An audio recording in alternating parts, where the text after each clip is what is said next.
Right now in the Premier League, we're in terms of box-to-box midfielders. You've got Sissoko, Pogba, and Fernandinho. Fernandinho, obviously past his prime now. Kind of, you think of him in his prime as that box-to-box midfielder where he could be effective, whether it's on his own goal box or pushing all the way upfield. But I think there are some very good box-to-box midfielders in the league. I think... Well, actually, let's see what your thoughts are. Let's see where you want to take this. So let's phrase it as if you have to build a squad where you can only pick one, maybe it's a futsal side, 5-a-side, and you've got one sort of box-to-box midfielder that you have to pick. Who are you going to pick? Well, if you're talking futsal, then Pogba. You're right. Just he's got the ability. I think if you look at Sissoko, he's the machine. He's the powerhouse in that Tottenham midfield who wins the ball back, starts attacks or the likes. You probably also compare Pierre-Emile Højbjerg. Obviously both are now deeper lying midfielders, but they both get back, they both get forward, they can both start attacks, they can end attacks.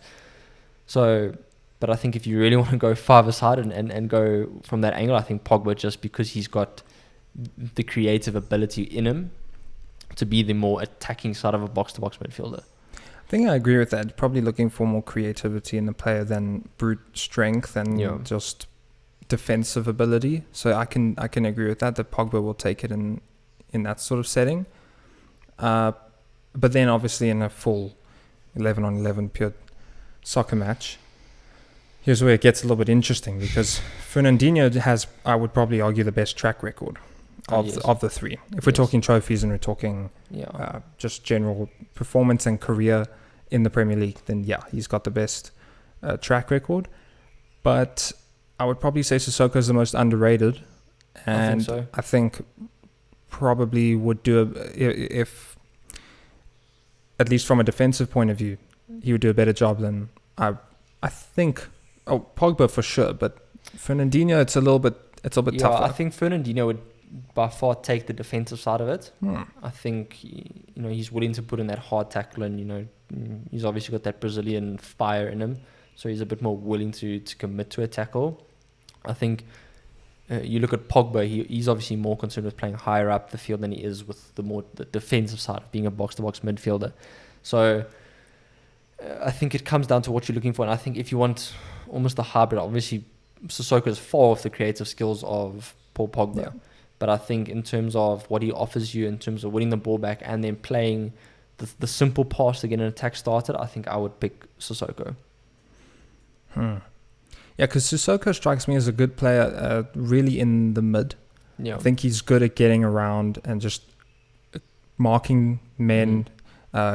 He seems like he has a good awareness of space, and at least in the structure with Mourinho's defense setup, he looks like he has a very pivotal role in the defensive structure.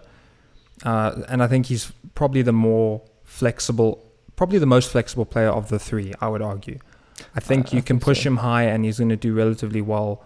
You can put him quite low and maybe even put him into centre back if someone gets a red card. Yeah, if push comes to shove, you could definitely slot him in there.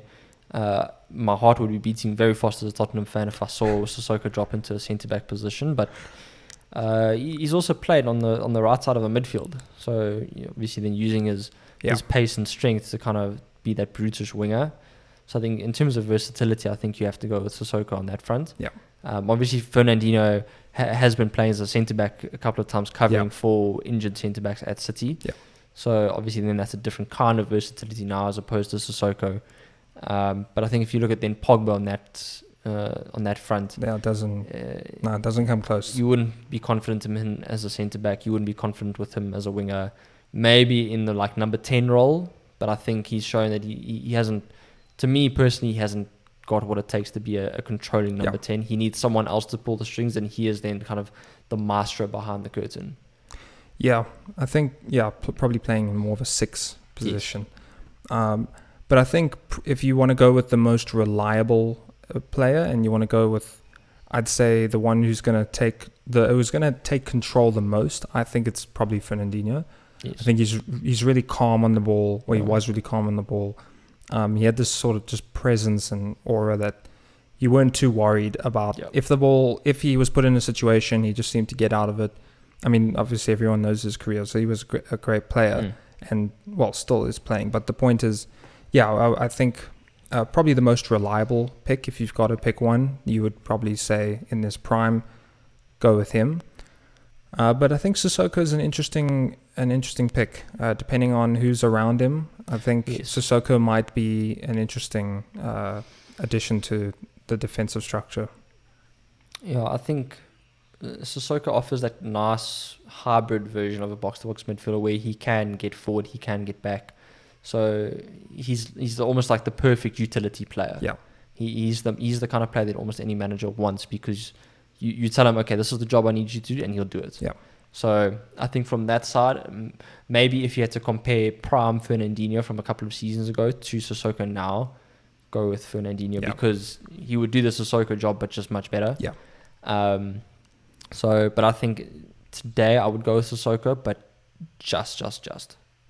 Probably almost base it on the pace side of things, that he's quicker than Fernandinho and he can cover a lot more ground. Yeah. So in terms of a pressing game, he can be more effective. Yes, that's why it probably does come down to the players that are around him. Because the combination of Højbjerg and Sissoko, to me, seems really good. They're both very flexible. So if the one pushes the other one or presses the other one, can kind of stay in a more deeper role. So that works pretty well. Whereas if I'm remembering correctly, I think Fernandinho played sort of a very solo back, very deep position. Pretty much that shield in front of the back four. Yeah. And then with De Bruyne, Silva, the other midfielders, then obviously being the more attacking side of it. Yeah.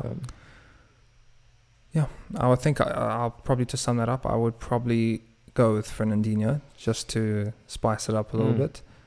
We should make a FIFA team. Do you really want to do that against me? Do you really want to ridicule yourself on YouTube?